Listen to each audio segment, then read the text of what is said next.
वादग्रस्त वक्तव्यावर बागेश्वर बाबाचा माफीनामा माझं वक्तव्य वेगळ्या पद्धतीने दाखवण्यात आलं। कुणाची मन दुखावली असल्यास माफी मागतो।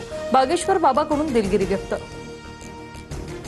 लग्न करून हिंदूंची संख्या वाढवण्यात योगदान देणार 4 मुलं करण्याच्या वक्तव्यावर बागेश्वर बाबांचं विधान।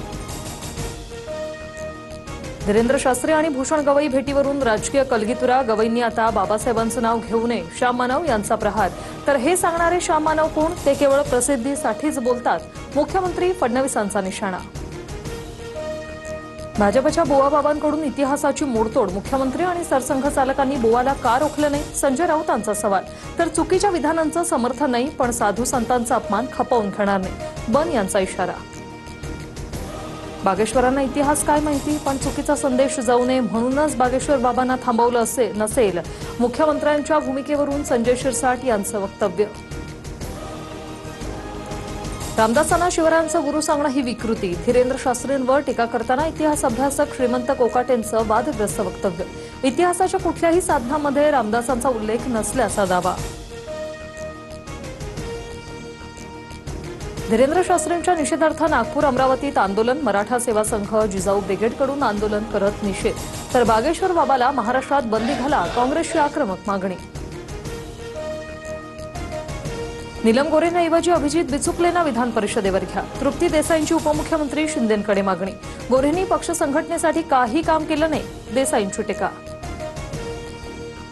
उपमुख्यमंत्री एकनाथ शिंदेंकडून मुंबई पुणे मिसिंग लिंकची पाहणी। 1 मे रोजी मिसिंग लिंक सर्वांसाठी खुला होणार, तर टोलच्या रकमेत कोणतीही वाढ होणार नाही, शिंदेंची माहिती।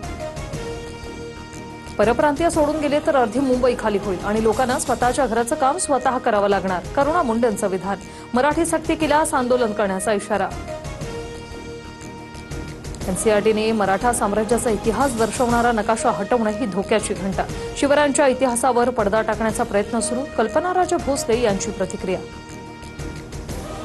अपात्र लाडक्या बहिणींना शासनाचा मोठा धक्का। निकषात न बसणाऱ्या 12,915 महिलांच्या खात्यावर टाच। अपात्र लाडक्या बहिणींकडून 11 कोटींची वसुली। महिला आणि बालकल्याण विभागाची माहिती।